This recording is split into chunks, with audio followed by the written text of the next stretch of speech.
रियासत इस सभा के अध्यक्ष कॉमरेड बिंदा खैरत, हमारे बहुत ही मशहूर अभिनेत्री शबाना आज़मी जी, जावेद अख्तर साहब, जिनके कई सारे गीत हम लोग सब गाते रहते हैं लेकिन पता नहीं चलता उन्होंने लिखा उन गीतों को, और जो बाकी हमारे पार्टी के नेता लोग, जो KM तिवारी हमारे दिल्ली के सेक्रेटरी, और बाकी लोग जो बैठे हुए हैं, और मेरे भाइयों बहनों और मेरे दोस्तों,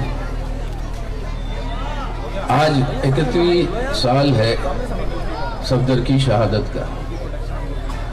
सफदर हाशमी एक क्रांतिकारी था, एक कॉमरेड था, और मेरे लिए व्यक्तिगत एक बहुत ही खास दोस्त था। हम कॉलेज साथ साथ पढ़े, उसके बाद यूनिवर्सिटी में साथ साथ कुछ दिन रहे हैं, और उसको नौकरी करने की ज़रूरत पड़ी परिवार के मतलब हालात की वजह से, तो वो चले गए थे उत्तराखंड में श्रीनगर यूनिवर्सिटी में पढ़ाने अंग्रेजी। एक दो साल बाद उसका दिल तो लगना नहीं था वहाँ पे। हम तो कह रहे थे आ जाओ वापस दिल्ली, तो कहता कोई नौकरी कुछ मिलेगी दिल्ली में, बोला उसका कुछ जुगाड़ करेंगे। तब पश्चिम बंगाल की सरकार बन गई थी 1977 में। उनका एक कल्चरल सेंटर यहाँ पे खोलना चाह रहे थे दिल्ली में, तो कॉमरेड सफदर को उसका इंचार्ज बना के यहाँ पे ले आया गया।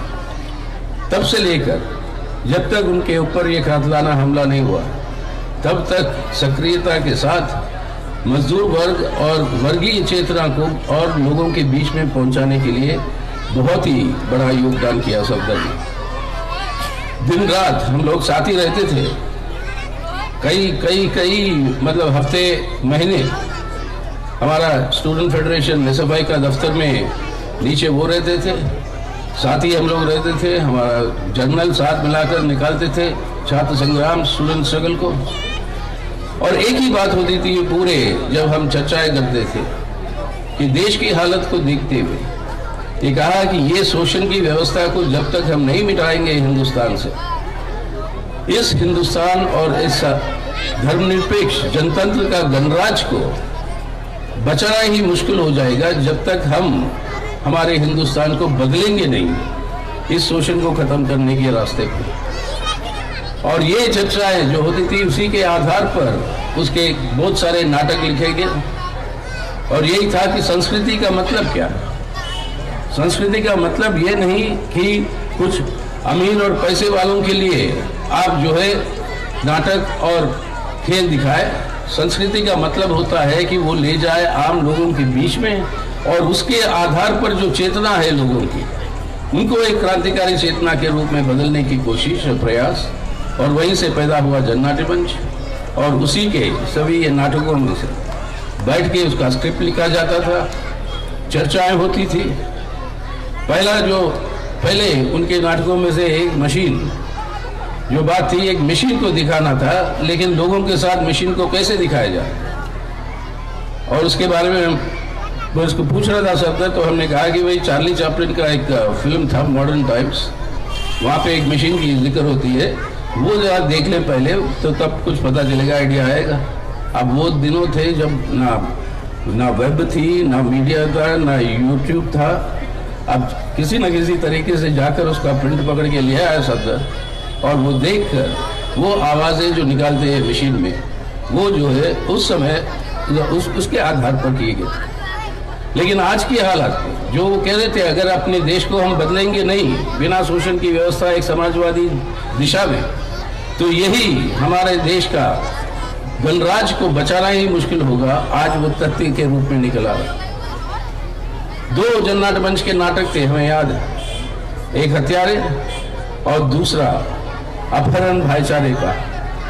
दोनों इस सांप्रदायिक दंगों के बारे में और हिंदू मुसलमान के बीच में ये नफरत और आग और ये जो हिंसा जो फैलाने की पूरी कोशिश है, उसके खिलाफ कैसे लामबंद होकर हम सब मिलके हमारे देश की बचाव ही नहीं लेकिन देश को बदलना है एक बेहतर भारत के रूप में। अब इसी सोच जज्बात के साथ और इसी सोच के साथ पूरी जिंदगी अपनी बिता दी सफदर ने। उस समय हमारी पार्टी की कांग्रेस हो रही थी त्रिवेंद्रम में, हम लोग सब वहाँ पे गए हुए थे, लेकिन सफदर को एक खास जिम्मेदारी सौंप के गए थे। कि विदेश से जितने भी कॉमरेड आ रहे थे हमारी पार्टी कांग्रेस में शामिल होने के लिए, उन सब को यहाँ पे वो रिसीव करके देखभाल करके उनको ट्रिवेंड्रम तक भिजवाने का काम, वो जिम्मेदारी कांग्रेस सदर की थी। उन सबको भेजा उन्होंने, जिम्मेदारी पूरा किया, लेकिन वापसी में उन सबको यहाँ से अपने अपने देश भेजने के समय जब आई, तब तक उनके ऊपर ये हमला हुआ और हमसे छीन लिए गए सफदर हमसे, लेकिन प्रेरणा बहुत कुछ छोड़ गया, जिसके चलते हुए आज जो बात वो उस समय नतीजे पे पहुंच रहे थे कि इस देश को बचाना ही मुश्किल होगा, वो आज सत्य के रूप में नजर आ रही। इसी संविधान के ऊपर जो हमले हो रहे हैं, इसी भाईचारे को का अपहरण, मतलब जो उस नाटक का था वही अपहरण आज जो है सत्य में बदल रहा है। और एक तरफ से कश्मीर के अंदर आज 150वां दिन है, कश्मीर के अंदर मिलिट्री की घेराबंदी। 150 दिन कश्मीर के लोगों को वहां पर ना इंटरनेट है, ना व्हाट्सएप है, ना उनका कुछ काम करता है। एक पोते को उसका दादा मर गया, वो खबर मिलती है वो दादा की दफन होने के 1 हफ्ते बाद। अब ये हालत है वहां पे, एक दूसरे से बात भी नहीं कर सकते अगर दूसरे इलाके में। संविधान के धज्जियां उड़ा दी वो कश्मीर के अंदर। अब पूरे देश के अंदर संविधान की धज्जियां उड़ा रहे, ये नागरिकता कानून ले आकर कहते हैं नागरिकता कानून में किसी मुसलमान को डरने की जरूरत नहीं है, किसी को हम नहीं फेंक रहे बाहर। जो आएंगे बाहर से उनको, शरणार्थियों को हम नागरिकता देंगे, लेकिन भाई जो आएंगे तो उनमें से सबको देंगे, लेकिन मुसलमानों को नहीं। ये क्या भेदभाव है? संविधान में नागरिकता और अधिकार, वो मौलिक अधिकार, ये कहा जाता है ना जाति, ना धर्म, ना लिंग, इन सब के बावजूद सबको बराबरी का मिलेगा। अब वो बराबरी का जो अधिकार है उसको खत्म किया जा रहा है। और इसके बाद अब सूची आएगी, अब सूचियां बनाना शुरू कर दिए, कौन है नागरिक कौन है नहीं। और उस सूची में कहते हैं आपको कुछ दिखाने की जरूरत नहीं है दस्तावेज, आप सिर्फ ये बताइए कि कितने लोग रहते हैं परिवार में, बस उतना ही हम नोट कर रहे हैं। लेकिन नोट करने के बाद जो अधिकारी के पास जाएगा नोट करने के लिए, वो उसके ऊपर मूल्यांकन करेगा किसके जवाब सही है किसके नहीं है, और जिसके नहीं है जवाब उनसे कहा जाएगा कि तुम्हारी नागरिकता के ऊपर एक प्रश्न चिन्ह है, उसको डी कहते हैं, डाउटफुल, एक प्रश्न चिन्ह है, तो आपको अब आपके पूरे कागजात ले आएंगे। कहां से ले आएंगे? हमारे देश के गरीब लोग, आदिवासी हमारे देश के अंदर जो एक जगह से दूसरी जगह जाके बसते हैं समय समय पर, वो कैसे बताएंगे कि कहां के नागरिक है वो, कहां पे रहते हैं वो? बिहार के अंदर हमारी महिला है, हमारे बहन कितने बार बता चुके हैं, हर बार जब बाढ़ आता है, गंगा में बाढ़ आती है, तो उनके गांव और उनकी झोपड़ियां उजड़ जाते हैं। अगर दस्तावेज है भी उनके पास, एक बाढ़ के अंदर वो झोपड़ी उजड़ गई, उसके साथ वो भी बह गया। अब वो झोपड़ी को वहां से हटकर कहीं और जगह जाकर वो बसते हैं, नया झोपड़ी डाल लेते हैं। अब उनसे पूछो तुम कहाँ के रहने वाले हो, वो नया जगह जहां पर बसे हैं वहां के ग्राम प्रधान के पास जाओ तो वो बोलता है कि तुम तो अभी आए हो तो मैं कैसे सर्टिफिकेट दूं। पुराने ग्राम प्रधान के पास जाओ तो वो कहता है कि आप तो यहां से चले गए तो मैं कैसे सर्टिफिकेट दूं। कहां से ले आएंगे ये? और इसके आधार पर आज जो है तय होगा कौन नागरिक है कौन नहीं। असम के अंदर किया 20 लाख लोग, तकरीबन 20 लाख लोग आज हमारे नागरिकता के सूची से बाहर कर दिए। और इसके अंदर जो गैर मुसलमान हैं उन सबको कहते हैं हम नागरिकता देंगे क्योंकि कानून पारित हो गया। यानी मुसलमान जहाँ पे पैदा हुआ, जहाँ पे उसके परिवार है, उसकी खानदान है कई पीढ़ियों से, उन सब के ऊपर आज कहते हैं आप नागरिक नहीं हो, आपको देश छोड़ के जाना पड़ेगा। तो इस तरीके की भेदभाव करके हमारे देश के अंदर मुसलमान हिंदू के बीच में इस तरीके की नफरत पैदा करके, इस तरह की हिंसा की वातावरण पैदा करके देश की एकता या अखंडता कोई नहीं, हमारे संविधान को ही रद्द कर रहे हैं। क्योंकि उनका पूरा का पूरा सोच और साजिश ये है कि भारत एक जो धर्मनिरपेक्ष जनतंत्र का गणराज्य नहीं होगा, लेकिन भारत को एक हिंदुत्व राष्ट्र बनाना है। और सिर्फ हिंदुओं के अलावा और किसी को बराबरी का अधिकार नहीं मिलेगी। अब इस तरह की ये जो सोच है उनकी हमारी आज़ादी के संघर्ष का पूरा विपरीत है। आज अगर आज़ादी के संघर्ष में, हमारे आज़ादी की लड़ाई में, अगर आज बहादुर शाह जफर को, मुगल सम्राट को ये कहा गया कि वो होगा आज़ाद हिंदुस्तान का सम्राट या आज़ाद हिंदुस्तान का जो लीडर होगा वो होगा बहादुर शाह जफर, और ये बात कौन कहता है? झांसी की रानी लक्ष्मीबाई, जो हर दिन सुबह अपने नहा धो के पूजा पाठ करके बड़ा तिलक लगा के अपने माथे पे अपना तलवार उठा के घोड़सवार करके ब्रिटिश हुकूमत के खिलाफ लड़ा था। एक हिंदू झांसी की रानी और बहादुर शाह जफर एक मुगल सम्राट, एक राजा, ये सब मिलकर ये एकता जो है हमारे देश के लिए आज़ादी हमने पाया। आज उसी एकता को तोड़ना चाहते हैं। इसलिए आज हम जब हम की बात कहते हैं, ये याद रखना जरूरी है, ये सबसे बड़ी बात होगी श्रद्धांजलि सफदर के लिए। जब हम की बात होती है, मैं सीताराम था, वो सफदर आशमी, और हम दोनों जब कहते हैं हम की बात होती है, हम का मतलब क्या है? हिंदू का म और मुसलमान का म, हिंदू का ह और मुसलमान का म, ये दोनों जब जुड़ते हैं तभी हम बनता है, तभी हिंदुस्तान बनता है और तभी भारत बनता है। आज उसी को नाश करने में ये तुले हुए हैं। अब ये होने नहीं देंगे। हमारे देश का युवा पीढ़ी, छात्र आज पूरे सड़कों पर उतरकर बड़ी बहादुरी के साथ लड़ रहे हैं। एक समय था, यही पीढ़ी उस समय की 1970 के दशक में लड़कर अपने देश के अंदर इमरजेंसी को हराया और फिर दोबारा जनतंत्र का पुनर्स्थापना किया। आज हमारे देश के लिए, हमारे देश के अंदर धर्मनिरपेक्षता और धर्मनिरपेक्ष जनतंत्र का पुनर्स्थापना करवाने की जरूरत है। वो बिना एक बड़ा जन आंदोलन के वो संभव नहीं होगी। तो इसलिए ये नारा आज जो उठ रहा है पूरे कॉलेजों में, पूरे यूनिवर्सिटियों में, और आज भी अभी भी इसी वक्त इंडिया गेट पर खड़े हुए हैं हमारे जामिया मिलिया के छात्र, वहां पर विरोध करते हुए।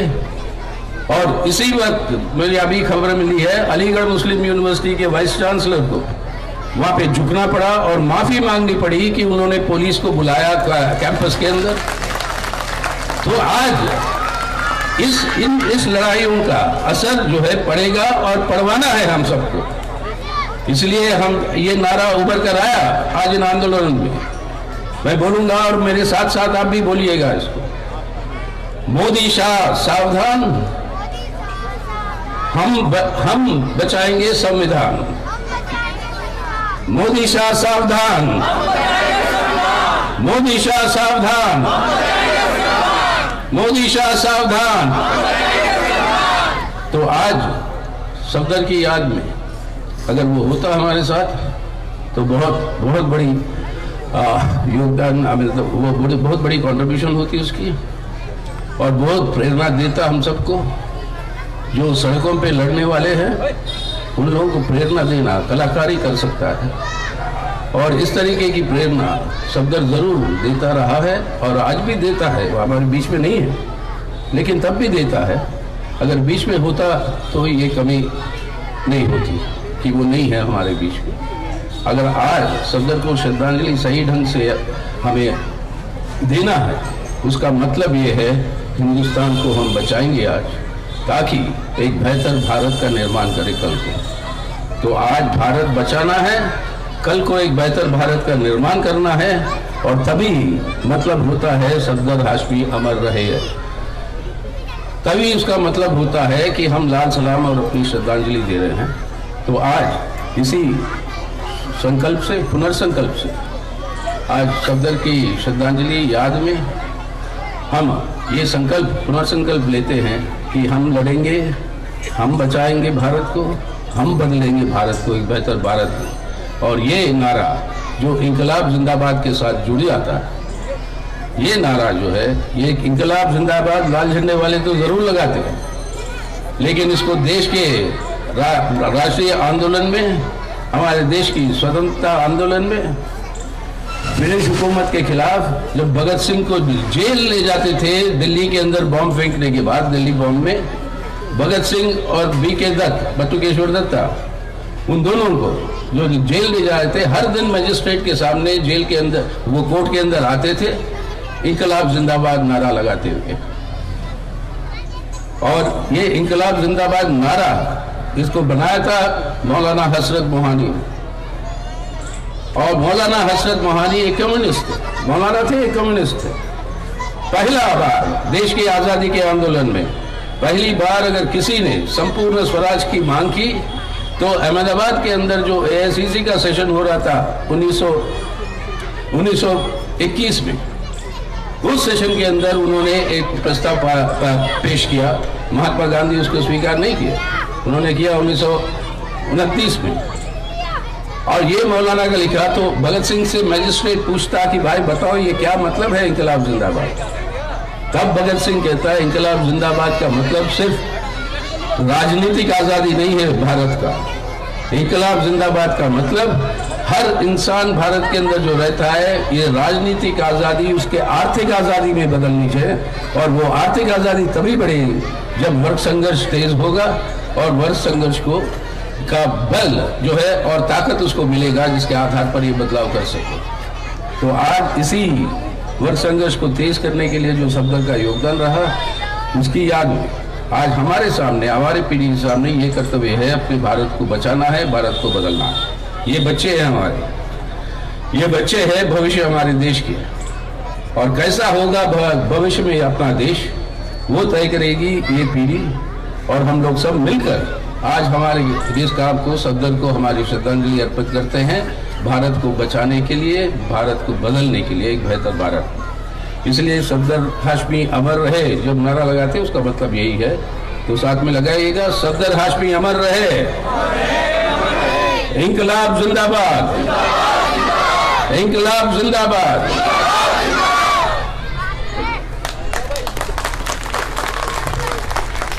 साथियों,